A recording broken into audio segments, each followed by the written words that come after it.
고린도전서 9장 말씀을 오늘 살펴볼 것입니다. 고린도전서 9장에서 바울은 자신의 사도권에 대하여서 변론을 합니다. 사도권에 대한 변론으로 이 내용이 시작이 돼요. 나는 예수 그리스도께서 친히 세우신 사도이다. 그래서 나에게는 이러이러한 권리가 있고 또 이러이러한 자유가 있다.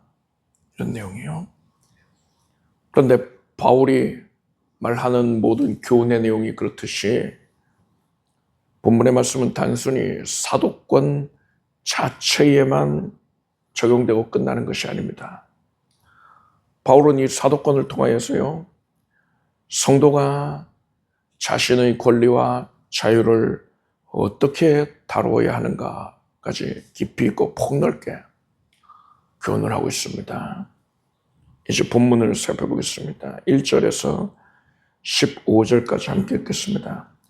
내가 자유자가 아니냐, 사도가 아니냐, 예수 우리 주를 보지 못하였느냐, 주 안에서 행한 나의 일이 너희가 아니냐, 다른 사람들에게는 내가 사도가 아닐지라도 너희에게는 사도니 나의 사도됨을 주 안에서 인친 것이 너희라. 나를 힐문하는 자들에게 발명할 것이 이것이니 우리가 먹고 마시는 권이 없겠느냐. 우리가 다른 사도들과 주의 형제들과 게바와 같이 자매된 아내를 들고 다닐 권이 없겠느냐. 어찌 나와 바나바만 일하지 아니할 권이 없겠느냐.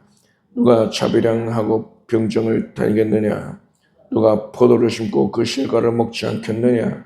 누가 양떼를 기르고 그 양떼의 젖을 먹지 않겠느냐. 내가 사람의 예대로 이것을 말하노니 율법도 이것을 말하지 아니하느냐. 모세 율법에 곡식을 밟았다는 소에게 망을 씌우지 말라 기록하였으니 하나님께서 어찌 소도를 위하여 염려하시느냐. 전혀 우리를 위하여 말씀하심이 아니냐. 과연 우리를 위하여 기록된 것이니 밭 가는 자는 소망을 가지고 갈며 곡식 떠는 자는 함께 얻을 소망을 가지고 떠는 것이라. 우리가 너희에게 신령한 것을 뿌렸은즉 너희 육신의 것을 거두기로 과하다 하겠느냐. 다른 이들도 너희에게 이런 것을 가졌거든 하물며 우리일까 보냐. 그러나 우리가 이 권을 쓰지 아니하고 범사에 참는 것은 그리스도의 복음에 아무 창의가 없게 하려 함이로라. 성전의 일을 하는 이들은 성전에서 나는 것을 먹으며 자단을 모시는 이들은 자단과 함께 나누는 것을 너희가 알지 못하느냐. 이와 같이 주께서도 복음 전하는 자들이 복음으로 말미암아 살리라 명하시느냐. 그러나 내가 이것을 하나도 쓰지 아니하였고 또 이 말을 쓰는 것은 내게 이같이 하여 달라는 것이 아니라 내가 차라리 죽을지언정 누구든지 내 자랑하는 것을 헛된 대로 돌리지 못하게 하리라.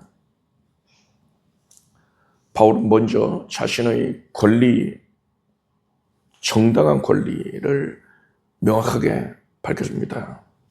바울은 사도였습니다. 그리고 노예 신분이 아니라 자유인이었죠. 또 바울은 예수 그리스도를 친히 뵌 자들 중에 하나입니다. 예수께서 다메섹 도상 가운데에서 바울에게 나타나셨단 말이에요. 빛 가운데에서 정오의 해보다도 찬란한 빛 가운데 예수께서 나타나셨습니다. 그래서 바울은 예수 그리스도의 부활의 증인인 것입니다. 바울은 사도이기 때문에 주의 종이 분명하잖아요. 교회를 위해서 수고하는 일꾼이라는 사실이 분명합니다. 그래서 바울은 다른 사도들처럼 교회를 통해서 경제적인 후원을 받을 권리가 있었습니다. 이에 대해서 바울은 9절을 보니까요. 곡식을 밟았더는 소에게 망을 씌우지 말라는 말씀을 이용하고 있습니다. 이것은 신명기 25장 4절의 말씀을 인용한 거예요. 이게 무슨 내용이냐면은 유대인들이 곡식을 수확을 하면요, 그 곡식 줄기에 나달이 함께 붙어 있습니다. 이 나달을 따로 분리를 해야 되지 않겠습니까? 그래서 곡식 그 단, 나달과 줄기가 붙어 있는 곡식 단을 넓은 마당에다가 늘어뜨려 놓고요. 그 위를 소가 지나가게 했습니다. 지나가면서 곡식을 밟게 했어요. 그렇게 하거나 더 효율적으로 하기 위해서는 나무로 이 썰매를 만들어 가지고 소가 나무 썰매로 그 곡식단 위를 지나게 하는 것입니다. 그러면은 소의 무게가 있고 또 썰매의 무게가 있으니까요. 그것이 곡식단을 부비면서 마찰에 의하여서 나달들이 다 떨어져 나오는 거예요. 이게 바로 곡식을 밟아 떠는 소입니다. 떠는다가 막 추워서 덜덜덜 두려워서 떨고 이러는 게 아니고요. 곡식을 밟아 떤다, 그러니까 나달을 떨군다 이 뜻입니다. 그런데 하나님께서는요, 이렇게 곡식을 밟아 떠는 역할을 하는 소에게 입에 망을 씌우지 말라 하셨습니다. 왜 망을 씌웠느냐?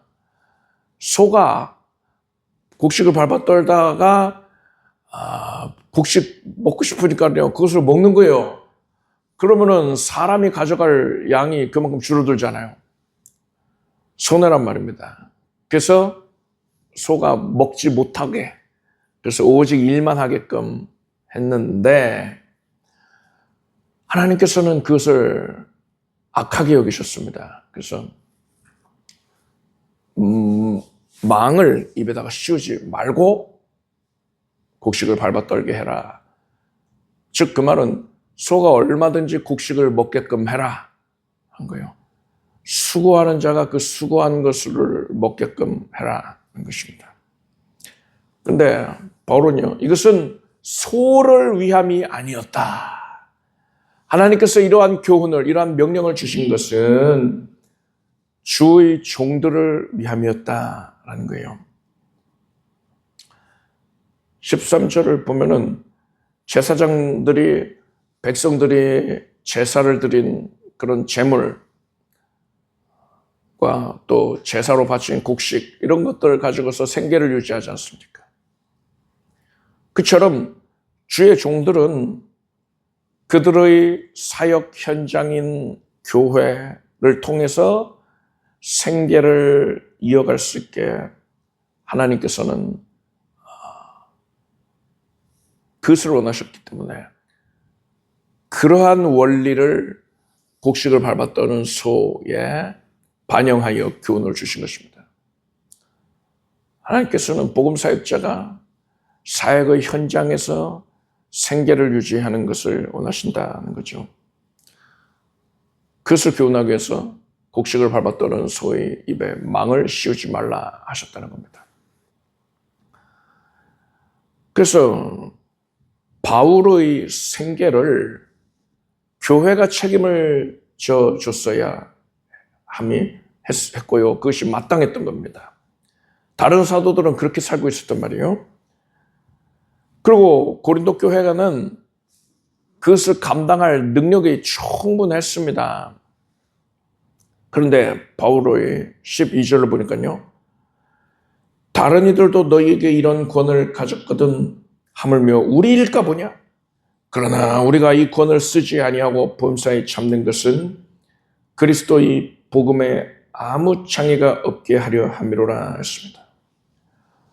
다른 사도들은 교회를 통해서 생계 유지를 했거든요. 즉 사례금을 받았던 거죠. 그런데 바울은 자신이 설립한 어떤 교회에서도 사례비를 받지 않았다는 겁니다. 왜 그랬느냐? 복음 전파에 아무런 장애가 되지 않게 하기 위함이었다 했어요. 당시에 바울은 유대인들의 공공의 적이었고요. 또 불신자들 중에서도요, 우상 숭배를 바울이 타파하면서 다니니까 우상 숭배와 직결된 그런 산업에 종사하는 자들은 바울을 원수로 여겼습니다. 그래서 그들이 바울을 필난하는데 뭐라고 얘기를 하느냐? 그냥 바울 뭐 생긴 게 마음에 안 들어 이러면은 이것이 뭐 효과가 있겠습니까? 바울의 그 복음 전도 사역을 방해를 하는 방식으로 비난을 해야 되잖아요. 그래서 뭐라고 했느냐? 바울이 교회를 여기저기에 세우고 다니는 것은 그런 교회들에서 돈을 받기 위함이다. 바울은 그걸로 지금 수많은 교회들에서 조금씩만 받아도 엄청난 돈을 지금 벌어들이고 있는 거다. 착복을 하고 있다. 그래서 바울이 돈 벌 욕심으로 교회를 설립하고 다니는 것이다. 이렇게 소문을 퍼뜨렸단 말이에요. 근데 불신자들의 경우에 그런 말 들으면은요, 참 별난 사업 모델이 다 있구나. 뭐 이렇게 생각하겠죠. 그러고서는 저 사람 장사 속이구나. 바울이라는 저작자 저 사람이 복음 전하는 거 자기 돈 벌려고 하는 거였구나. 이러고서는 귀를 닫는단 말이에요. 초신자들은 어떨까요? 바울에 대하여서 제대로 알지 못한 초신자들. 그들 역시도 돈을 되게 많이 벌겠네. 어디에다가 막 건물도 사놓고 땅도 사놓고 그랬겠구나. 뭐 이런 식으로 자기들끼리 소문을 만들어 간단 말이에요. 다른 사도의 경우에는 그렇게까지 비난하는 말이 많지가 않았는데 바울의 경우에는 워낙에 공공의적이 되어버렸기 때문에 바울이 사례비를 만약에 받는다면은 그것 봐라. 바울이 그렇게 착복을 하고 있다. 이런 얘기가 대번에 나온단 말이에요. 그래서 바울이 불신자들의 그런 오해를 인하여서 또 초신자들의 잘못된 인식을 인하여서 그들이 실족하지 않게 하려고 그들에게 복음이 전해지는데 방해가 되지 않게 하기 위하여서 바울은 교회에서 사례비를 일절 받지 않았습니다. 바울이 원래 장막을 만드는, 그러니까 텐트를 만드는 그런 기술을 가지고 있었거든요. 그 기술을 가지고 장막 만들어 팔아서 돈을 마련을 했습니다. 그것으로 자기 생계를 유지를 하고 선교팀의 그 사역 경비를 다 충당을 했습니다. 그래서 바울이 교회 일에만 전념을 했으면 더 좋았을 터인데 그러지를 못하고 자기 생계를 위해서 따로 일을 할 수밖에 없었어요. 만약에 교회에서 사례비를 받으면 그런 오해를 불러일으킬 것이기 때문에 복음 전도를 위해서 바울은 자기 권리를 스스로 기꺼이 포기를 한 것입니다. 사람과 사람이 간에 겪는 갈등의 대부분의 원인은요, 각자가 자기 권리를 주장하기 때문에 생깁니다. 나에게는 이런 권리가 있어. 나는 이런 대우를 받아야 돼. 하고서 서로 주장을 하니까 그것이 상충되다 보니까 갈등이 생기는 거예요.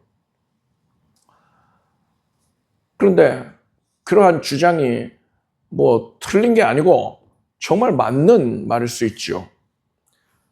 논리적으로 타당할 수 있단 말입니다. 그런데 여러분, 그것이 맞는 말이냐, 타당하냐, 이게 중요한 게 아니고요. 성경적으로 하나님의 뜻에 미루어 봤을 때에 그것이 얼마나 타당한가는 전혀 중요한 게 아닙니다. 십자가의 원리는 그것이 아니에요. 십자가는 자기 권리를 주장을 하는 것이 아니고요. 자기 권리를 포기하라고 가르칩니다. 예수께서 하늘의 보좌, 그 무한한 영광을 포기하시고 종의 형체를 입고 이 땅에 오셔서 십자가를 지셨습니다. 이처럼 우리가 다른 누군가를 위해서 그 사람이 복음을 영접하는 데에 걸림돌이 되지 않기 위하여서 나의 마땅한 권리를 포기할 때에 내가 그 권리 누리는 게 참으로 맞는데 사회적으로 봤을 때도 타당한데 옳은 것인데 그럼에도 불구하고 복음 전도를 위해서 내가 걸림돌이 되지 않기 위해서 그 권리를 포기할 때 이 사람은 비로소 사도 바울이 그랬듯이 예수 그리스도의 제자로 예수 그리스도의 증인으로 살아가게 되는 겁니다. 여러분, 이제부터 우리가 교회에서라든가 가정에서 또 여러분 각자의 삶의 현장에서 내가 옳다, 나에게는 이런 권리가 있다 이렇게 주장을 하는 대신에 상대방이 하나님께 더 가까이 할 수 있도록 그가 그에게 복음이 들어가는 데에 걸림돌이 되지 아니할 수 있도록 그것을 위해서 나의 권리를 기꺼이 내려놓을 수 있기를 바랍니다. 그러한 거룩한 목적을 가지고 내가 먼저 양보하고 먼저 이해하고 먼저 포기하고 섬길 때에 그것이 하나님 앞에 거룩한 헌신이 되는 것입니다. 그래서 하나님을 기쁘시게 해드리고 예수 그리스도의 제자요 예수 그리스도의 증인이라 인정을 받는 여러분 모두가 될 수 있길 바랍니다. 16절에서 18절까지 함께 읽겠습니다. 내가 복음을 전할지라도 자랑할 것이 없으면 내가 부득불할 일임이라. 만일 복음을 전하지 아니면 내게 화가 있을 것이므로라. 내가 내 힘으로 이것을 행하면 상을 얻으려니와 힘으로 아니한다 할지라도 나는 직분을 맡았노라. 그런즉 내 상이 무엇이냐? 내가 복음을 전할 때에 값없이 전하고 복음으로 인하여 내게 있는 권을 다 쓰지 아니하는 이것이로라. 바울이 16절에서 내가 복음을 전할지라도 자랑할 것이 없으면 내가 부득불할 일임이라. 만일 복음을 전하지 않으면 내게 화가 있을 것이므로라 했습니다. 부득불이라는 것은 선택의 여지가 전혀 없다.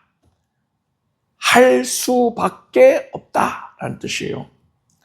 그래서 이 구절을 대할 때에 바울이 하기 싫은데 어쩔 수 없이 복음을 전했구나. 의무감 때문에 어쩔 수 없이 그랬구나 라고 생각할 수도 있는데요. 그거는 오해를 한 겁니다. 바울이 말하는 부득불이라는 것은 하나님의 은혜가 너무나도 압도적이어서 복음을 전하지 않고는 견딜 수가 없는 그런 거룩한 부담감을 가진 마음의 상태를 뜻하는 겁니다. 생각해 보세요.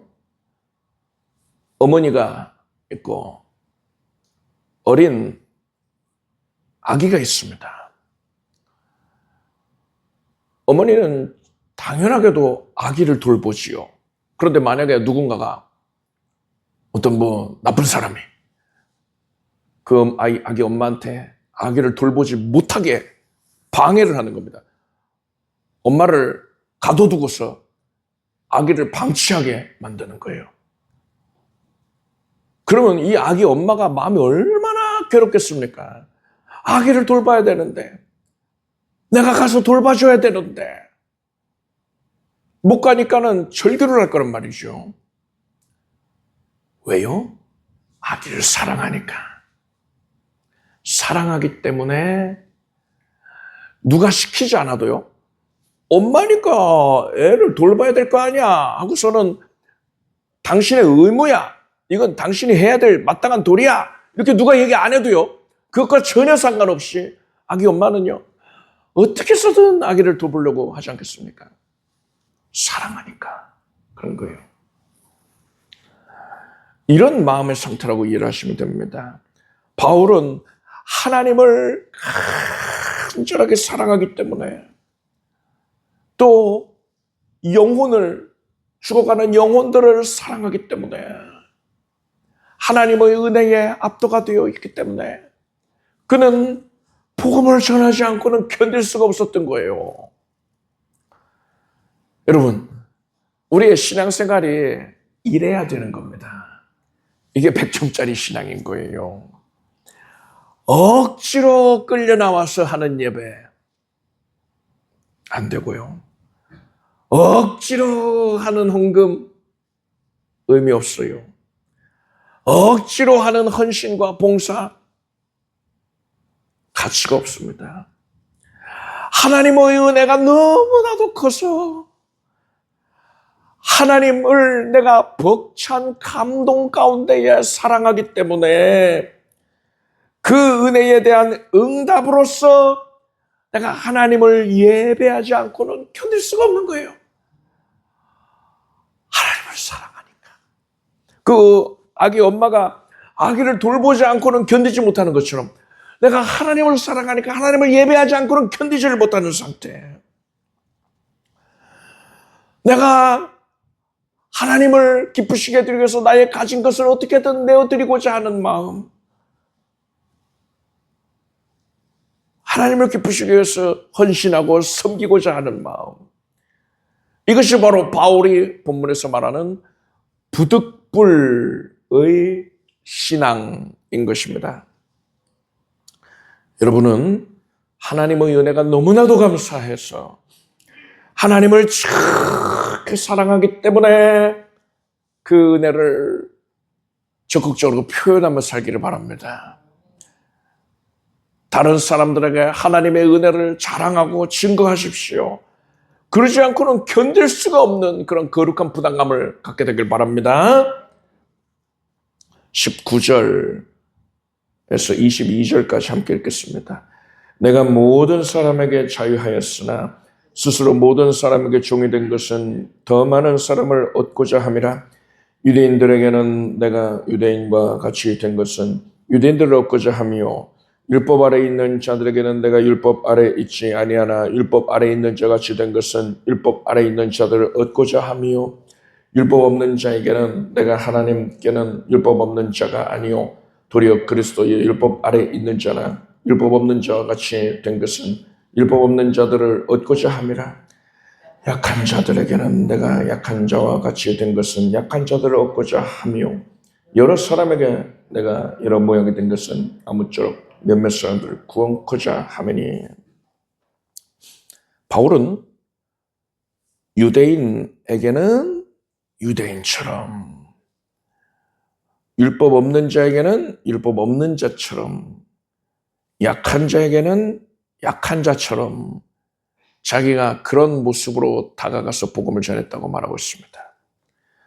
어떤 사람들은 이 모습을 보고서요, 바울이 줏대 없는 사람이다, 이중적인 사람이다, 이렇게 비난을 할지도 몰라요. 이건 뭐 하나만 하고 둘은 모르는 거죠. 바울은 원칙이 없는 타협에 대하여 말하는 게 아닙니다. 바울은 지금 한 사람이라도 더 구원 얻게 하고자 하는 열망을 가지고 치열한 그 마음을 가지고서 자신이 어떻게 복음을 전해왔는가, 그들에게 어떤 방식으로 다가갔는가, 이것을 말하는 거예요. 바울은 오직 예수 그리스도의 대속의 은혜, 그것만이 유일한 구원의 길이다, 다른 방법은 없다, 이 복음의 본질에 대하여서는 절대로 타협하지 않았습니다. 그렇지만 바울은요, 복음을 전달하는 방법이라든가 그 사람들에게 다가가는 접근 방식에 있어서는 참으로 유연한 모습을 보였어요. 뭐 일체의 고정관념이 없다 할 정도로 다양한 방도를 보였습니다. 그런데 여러분, 바울의 이런 모습이 어디서 나온 거겠습니까? 당연하게도 예수 그리스도의 본을 따른 거예요. 다양한 방식으로 그 사람에게 가장 적합한 방식으로 복음을 전하신 것, 이것이 바로 예수님의 방법인 것입니다. 예수님은 사람에게 복음을 전하시기 위해서 하나님이신데 친히 사람이 되셨습니다. 그리고 예수님은요, 죄의 종된 자들에게 복음을 전하시기 위하여서 영광의 주께서 친히 종의 형체를 입으셨습니다. 바울은요, 이렇게 파격적으로 다가오신 예수님의 방법을 따랐던 것입니다. 우리도 복음을 전할 때에 이런 마음을 가져야 돼요. 상대방을 내 기준에 맞추려고 할 게 아니고요, 내가 상대방의 기준과 눈높이에 맞추어 가야 되는 겁니다. 불신자에게 복음 전할 때에요, 그 사람이 가지고 있는 가치관, 그것에 대해서 틀렸어. 당신 헛살았어. 이렇게 얘기하면 누가 듣겠어요? 그렇게 아니라 그의 세계관 안으로 들어가야지요. 뭐 세상 사람들 보면은 나이가 이제 어느 정도 지긋한 분들 보면 다들 자기만의 철학을 갖고 살잖아요. 뭐 속된 말로 개똥철학 이렇게 부르는데 자기 철학들이 확고해요. 대개가. 뭐 젊은 나이가 아니면은 대개가 그렇습니다. 근데 그것을 그거 다 틀렸어요. 어서 그런 말 하지 마요. 이렇게 얘기할 게 아니라 그런 분들의 그 세계관 안으로 내가 들어가서 그것을 이해해 주면서 그들이 납득할 수 있는 언어로 내가 진리를 전달해야 된다는 거예요. 젊은이들한테 복음을 전한다면은 그들의 문화를 이해하기 위해서 노력을 해야죠. 그들이 어떤 관심을 갖고 있는가, 무엇에 더 집중하고 있는가, 그들의 고민은 무엇인가, 이런 부분에 대해서 우리가 알고서 그것에 대해서 눈을 맞추면서 눈높이를 맞춰가지고서는 얘기를 해야겠죠. 그게 아니라 요즘 젊은이들은 이렇게 나 때는 안 그랬는데 하면서 요즘 젊은이들은 하고 얘기하면요, 안 들어요. 꼰대라고 하면서 안 들어요. 또 반면에 나이 드신 어르신들한테 전달을 하려고 한다면요, 그들이 살아온 삶의 궤적과 그들이 경험한 것들, 또 겪어온 아픔, 그런 것들을 공감을 하면서 이야기를 풀어가야겠지요. 또 사람의 경우에 이 지식을 추구하는 사람들도 있거든요. 그래서 뭐 그런 지적인 것을 굉장히 중요하게 여기는 그런 사람들한테는 지성적으로 잘 정돈된 언어로 다가가야 될 것이고, 또 난 그런 거 복잡한 거 몰라 하고 단순한 거 좋아하는 사람한테는 또 복잡하게 얘기하면 안 되죠. 단순하게 얘기를 해줘야 되는 것이죠. 바울을 보십시오. 바울은요, 유대인들에게 복음 전할 때는 유대인의 회당에 찾아가서 그들의 성경, 구약 성경이잖아요. 구약 성경을 통해서 메시아를 증거했단 말입니다. 반면에 바울이 아테네에서 이방인들, 헬라인들 대상으로 아테네에서 복음 전할 때 헬라 철학, 헬라 사상의 중심지잖아요. 거기서는요, 바울이 어떻게 그들에게 다가갔느냐. 알지 못하는 신에게라는 그런 제단을 보고서 그리스의 또 유명한 시를 인용을 하면서 복음을 전했단 말입니다. 그들의 문화 가운데에서 그들과의 공통 접점을 찾아서 거기에서부터 전달을 했다는 거죠. 동일한 복음을 전한 것이지만 접근 방식이 완전히 달랐던 것이라 할 수 있습니다. 우리는 내가 고수하고 있는 그런 모습, 이것이 과연 복음의 본질인가 아니면 그 외에 부수적인 것이냐 인지를 따져봐야 됩니다. 단지 나의 습관이라든가 교회의 전통 이런 것에 불과한 것인데 그것을 복음의 본질인 양 그것을 붙잡고서 놓지 않으려고 하면 안 된다는 거예요. 가령 예배 시간이라든가 찬양하는 스타일이라든가 설교하는 방식이라든가 또 교회 내에 오랫동안 쌓여온 문화 같은 것들은요, 이건 본질적인 게 아니에요. 영혼을 구원하기 위해서라면은 이런 것들은 얼마든지 달라져도 되는 겁니다. 본질은 뭡니까? 오직 예수 그리스도의 십자가와 부활인 것입니다. 이 본질만 지킨다면 나머지는 얼마든지 유연한 입장을 가질 수가 있는 겁니다. 여러분은 내가 경험해온 또 내가 가지고 있는 나의 모습 이것만 고수하려고 할 것이 아니라 본질은 지킨 채로 복음을 전하는 대상에게 가장 합당한 모습으로 그들에게 다가가서 복음을 전달할 수 있게 되길 바랍니다. 복음을 잘 증거할 수 있도록 복음 증거에 걸림돌이 없게 하기 위해서 이러한 노력이 필요한 것입니다. 23절에서 27절까지 함께 읽겠습니다. 내가 복음을 위하여 모든 것을 내가면 복음에 참여하고자 함이라. 운동장에서 다름질하는 자들이 다 달아날지라도 오직 상 얻는 자는 하나인 줄을 너희가 알지 못하느냐. 너희도 얻도록 이와 같이 다름질하라. 이기기를 다투는 자마다 모든 일에 절제하나니 저희는 썩을 면류관을 얻고자 하되 우리는 썩지 아니할 것을 얻고자 하노라. 그러므로 내가 다름질하기를 향방 없는 것 같이 아니하고 싸우기를 허공을 치는 것 같이 아니하며 내가 내 몸을 쳐 복종하게 하면 내가 남에게 전파한 후에 자기가 도리어 버림이 될까 두려워함이로라. 고린도에는 2년마다 개최가 되는 이스트미안 게임이라는 이런 운동 경기가 있었습니다. 올림픽만큼은 아니더라도 올림픽에 거의 버금가는 그런 아주 인기 있는 경기였어요. 큰 행사였습니다. 그러니까는 고린도 사람들한테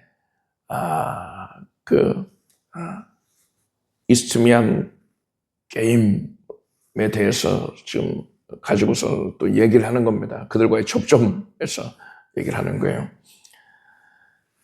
이 경기에 참여하는 선수들은요, 경기에서 승리를 하기 위해서 무려 10개월 동안 엄격한 훈련을 받고요. 또 육식을 금했다 합니다. 아니 경기력 향상을 위해서는 고기 먹어야 될 것 같은데 육식을 안 했대요. 또 술도 끊고 모든 것을 절제하면서 10개월간 훈련에 임했습니다. 그런데 그들이 받은 상은 뭡니까? 거기서 1등하면 뭐 받습니까? 월계관을 받아요. 이거는 이 월계관은요, 승자가 받은 월계관은 시간이 지나면은 시들고 썩어져 없어버립니다. 그리고 그 승자가 월계관 받을 때 사람들이 다 기립박수 쳤겠죠. 열광을 했을 겁니다. 환호를 했을 거예요. 그런데 몇 년이 지나면 그 경기에서 승리를 한 선수 사람들이 까마득하게 잊어버립니다. 기억조차 안 한단 말이죠.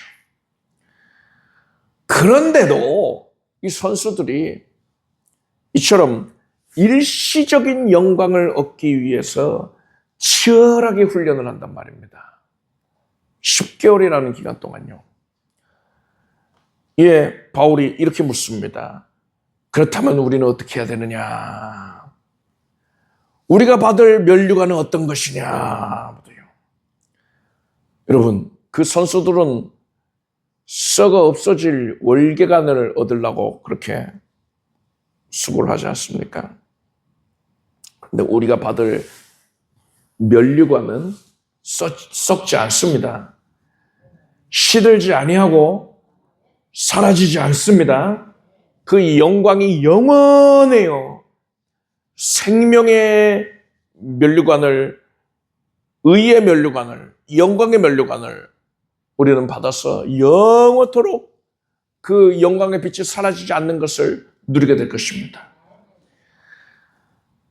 세상 운동선수들이 이렇게 썩어 없어질 것을 얻으려고 그 고생을 하는데, 그 노력을 하는, 전심전력을 하는데, 영원한 생명의 면류관을 약속받은 우리가 어떻게 나태할 수가 있겠어요? 세상 사람들은 곧 사라져 없어질 뻔일 영광을 위해서 다름질을 하는데, 우리는 영원한 영광을 얻기 위해서 다름질을 한단 말이죠. 그런데 어떻게 세상 사람들이 내는 열심보다 우리가 덜한 열심을 내는 그 모습을 볼 수가 있겠습니까? 바울은 신앙생활하는 것을 그냥 여유 있게 산책하는 것에 비유하지 않았습니다. 바울에게 있어서 신앙생활이라는 것은요, 목표가 분명한 달리기였습니다. 여러분, 단순히 교회에 나와서 앉아 있는 것이 아니고요, 썩지 아니하는 영광의 면류관을 향하여서 전심전력으로 달려가기를 바랍니다. 이것을 위해서 우리는요, 우리의 삶에 있어서 우선순위를 잘 점검을 해봐야 됩니다. 나는 지금 무엇을 위해서 시간을 쓰고 있느냐, 무엇을 위해서 에너지를 쏟고 있느냐, 이걸 돌아봐야 돼요. 썩어질 것을 위해서 내가 달리고 있었던 거 아닙니까? 그것을 위해서 시간과 에너지를 쏟고 있었던 거 아닙니까? 이제는 그러한 모습에서 방향을 돌려서 나의 시간과 나의 에너지를 영원한 가치를 얻는 것을 향하여서, 그것을 위해서 쏟을 수 있기를 바랍니다. 이전보다 더 성경을 많이 읽고 묵상에 열심을 내야 할 것입니다. 기도하고 하나님과 교제하는 데에 더 열심을 내야 하는 거예요. 단순히 그냥 잔잔히 산책하는 모습으로 신앙생활하는 게 아니라 다름질하는 모습으로 우리가 말씀 읽고 기도하고 하나님과 교통하고 예배하고 헌신할 수 있길 바랍니다. 복음을 전할 수 있게 되길 바랍니다. 그러한 모습으로 열심히 다름질하여 생명의 면류관을 주께로부터 받아 누리는 여러분 모두가 되길 바랍니다. 기도하겠습니다. 하나님께서 우리에게 주실 면류관의 영광을 사모합니다. 하나님, 주의 백성들이 나태하지 않게 하여 주시고, 하나님 주시는 그 열심을 품고서 하나님께서 기뻐하시는 생명의 면류관을 얻기까지 우리가 최상의 노력을 다하게 하여 주시옵소서. 착하고 충성된 종이라고 참으로 신실한 모습으로 예수 그리스도의 증인이 되었노라고 인정받게 하여 주시옵소서. 예수님의 이름으로 기도드립니다. 아멘. 모두 자리에서 일어나시기 바랍니다. 가슴에 손 얹고 아픈 것을 손 얹고 기도하겠습니다. 하나님, 우리가 세상 가운데에서 세상을 의지하지 아니하고 내 힘을 의지하지 않고 오직 하나님만 바라고 하나님만 의지하며 살게 해주셔서 감사드립니다.